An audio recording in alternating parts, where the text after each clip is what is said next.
बिस्मिल्लाहिर्रहमानिर्रहीम। अस्सलाम वालेकुम। उम्मीद है आप सब खैरियत से होंगे। दुआ है कि अल्लाह ताला सब की उम्र में और रिज़्क़ में बरकतें दे और सब के साथ आसानी वाला मामला फरमाए, आमीन। दोस्तों, आज की मेरी वीडियो बहुत ज़्यादा अहम है, ख़ास तौर पर उनके लिए जो ख़ुद बहरीन आना चाह रहे हैं या उनके कोई अज़ीज़ जानने वाले दोस्त भाई कोई भी जो है वो बहरीन आने की प्लानिंग कर रहे हैं। वीडियो थोड़ी लंबी हो सकती है, लेकिन जब आप पूरी वीडियो देखेंगे तो इंशाल्लाह आपको इस वीडियो का बहुत ज़्यादा फ़ायदा होगा। ठीक है, अगर आप ख़ुद बहरीन नहीं आना चाह रहे तो दूसरे को आप किसी ना किसी को वीडियो शेयर कर सकते हैं जो लोग बहरीन आने की प्लानिंग कर रहे हैं। तो वीडियो बनाने का मकसद ये है कि मैं आपको ये बताऊंगा, जैसे कि बहुत से लोग पूछते हैं कि हमारे लिए बहरीन आने के लिए सबसे बेस्ट वीज़ा कौन सा है। तो मैं आपको आज जो बहरीन में वीज़े की कैटेगरी है ना, मैं वो आपको वो बताऊंगा और उसमें से सिलेक्शन आपने ख़ुद करनी है। मैं भी आपको अपनी राय दूंगा कि मेरे ख्याल से आपको कौन सा वीज़ा लेना चाहिए। बाकी आप लोगों की अपनी मर्ज़ी है कि आप कौन कौन से वीज़े पे आना चाहते हैं। मैं एक एक करके वीज़ा बताऊंगा। सबसे पहले है विज़िट वीज़ा। बहरीन में विज़िट वीज़ा जो है वो आपको आसानी से मिल जाता है, किसी भी एजेंट के थ्रू आपको आसानी से बहरीन का विज़िट वीज़ा मिल जाएगा। लेकिन जब आप बहरीन का विज़िट वीज़ा लेके बहरीन आएंगे तो यहाँ पे आपको नंबर एक तो विज़िट वीज़े पे काम नहीं मिलेगा। ठीक है, विज़िट वीज़े पे काम मिलना आपको बहुत ज़्यादा मुश्किल है। अगर आपने काम की नीयत से आना है तो विज़िट वीज़ा आपके लिए ठीक नहीं है। ठीक है, अगर आपने विज़िट करना है, आएँ, विज़िट करें और चले जाएं। फिर बहरीन का विज़िट वीज़ा अच्छा है। आप 15 दिन का लेना चाहें, 1 महीने का लेना चाहें, जो है वो 3 महीने का लेना चाहें, मतलब 1 साल का मल्टीपल होता है, उसमें आप आ जा सकते हैं। लेकिन अगर आप काम करने की नीयत से आना चाहते हैं तो बेशक वो 1 महीने का वीज़ा हो, बेशक वो 1 साल का मल्टीपल विज़िट वीज़ा हो, आपको वो नहीं लेना चाहिए। क्यों? नंबर 1, विज़िट वीज़े पे काम नहीं मिलता। नंबर 2 कि विज़िट वीज़ा जो है वो वर्क वीज़े में चेंज नहीं होता। जब वर्क वीज़े पे चेंज नहीं होगा तो आपका आईडी कार्ड जो यहाँ का है, जिसको सीपीआर बोलते हैं, वो भी नहीं बनेगा। अगर वो नहीं बनेगा तो आपको काम नहीं मिलेगा, आपका वर्क वीज़ा आपका नहीं हो सकता। ठीक है, तो अगर आप काम की नीयत से आना चाहते हैं तो विज़िट वीज़ा बिल्कुल ना लें, विज़िट वीज़े पे ना आएँ। दूसरा वीज़ा है आज़ाद वीज़ा।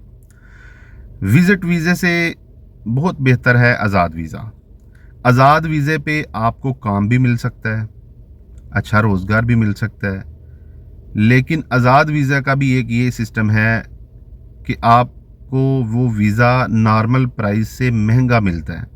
जब आप यहाँ आते हैं, यहाँ आके आपको खुद काम ढूंढना पड़ता है। आज़ाद वीज़े का ये है, आप यहाँ आके काम ढूंढेंगे, काम आपको मिल जाएगा, लेकिन ये है कि उसमें सारी जिम्मेदारी आपकी अपनी होती है। साल के बाद रीन्यू आपने अपना करवाना है। आप खुदा न खास्ता बीमार होते हैं, यहाँ कहीं कुछ भी प्रॉब्लम होता है तो उसके आप खुद ज़िम्मेदार होते हैं, आपके साथ कंपनी वाला कोई आदमी नहीं होता। ठीक है, आपने अपना काम खुद ढूंढना है। साल के बाद वीज़ा रीन्यू आपने खुद करवाना है। ठीक है, इसी तरह जो जो भी मामलात होते हैं, मेडिकल आपका अपना होता है, इंश्योरेंस आपकी अपनी होती है। आपने छुट्टी जाना है तो कोई टिकट कंपनी की तरफ से नहीं मिलती, वो भी आपको अपनी लेके जानी पड़ती है। आप चाहे 1 साल बाद जाएं, 2 साल बाद जाएं, टिकट आपकी अपनी है। कोई लीव सैलरी नहीं, कोई किसी की तरफ से नहीं, क्योंकि आपका आज़ाद वीज़ा आपने लिया हुआ है। उसके बाद लास्ट पे जो है वो है कंपनी वीज़ा। मैं भी आप लोगों को यही प्रेफर करूंगा कि अगर आपके पास विज़िट वीज़ा, आज़ाद वीज़ा और कंपनी का वीज़ा, अगर आपके पास ये तीनों ऑप्शन हों तो आपको चाहिए कि आप कंपनी वाला जो वीज़ा है उसको प्रेफर करें, आप कंपनी वाले वीज़े पे आएँ। अब कंपनी वाले वीज़े की मैं आपको डिटेल बताता हूँ। नंबर 1, बेशक कंपनी के वीज़े पे जब आप आते हैं ना तो उसकी सैलरी आज़ाद वीज़े की निस्बत थोड़ी कम होती है, लेकिन उसका फ़ायदा ये है कि आपको यहाँ आके काम ढूंढना नहीं पड़ता। आप कंपनी के वीज़े पे आते हैं, डायरेक्ट आके आप काम स्टार्ट करते हैं, ठीक है, मतलब आपकी आते ही डायरेक्ट सैलरी स्टार्ट हो जाती है। दूसरी चीज़, कंपनी का वीज़ा जो है वो आज़ाद वीज़े की निस्बत आपको सस्ता मिल जाता है। आज़ाद वीज़े की निस्बत कंपनी का वीज़ा सस्ता मिल जाता है। आपको यहाँ आके काम ढूंढना नहीं पड़ता। मेडिकल जो है यहाँ आके आपका कंपनी की तरफ से होता है। इंश्योरेंस आपकी कंपनी की तरफ से होती है। 1 साल के बाद या 2 साल के बाद जो आपका वीज़ा रीन्यू होता है वो डायरेक्ट कंपनी खुद ही कर देती है। कुछ कंपनीज थोड़े बहुत पैसे लेती है, लेकिन ज़्यादातर कंपनीज जो हैं वो वीज़ा रिन्यू के पैसे नहीं लेती। उसके बाद जब आप 2 साल के बाद वेकेशन जाना चाहते हैं, आपको लीव सैलरी भी मिलती है, आपको कंपनी की तरफ से रिटर्न टिकट भी मिलती है, मतलब जाने की और आने की, वापस यहाँ पे आपको कंपनी की तरफ से टिकट भी मिलती है। ये फ़ायदे हैं कंपनी के वीज़े के। इसलिए मैं कहता हूँ कि अगर आपके पास ये तीनों ऑप्शन हों, मतलब आपने आज़ाद वीज़े पे भी आ सकते हैं, आप आज़ाद वीज़े पे भी आ सकते हैं, आप विज़िट वीज़े पे भी आ सकते हैं, और आप कंपनी के वीज़े पे भी आ सकते हैं, तो आपको सिलेक्ट करना चाहिए कंपनी का वीज़ा। क्योंकि वहाँ जब आप कंपनी के वीज़े पे आते हैं तो आपको वीज़े का कोई प्रॉब्लम नहीं होता। सारी जो इन्फॉर्मेशन होती है, सारी हर एक किस्म का काम जो है वो कंपनी ने आपके लिए करना है। आपने सिर्फ आना है, डायरेक्ट आके आपने काम करना है, डायरेक्ट काम शुरू कर देना है, और आते ही आपकी सैलरी स्टार्ट हो जानी है।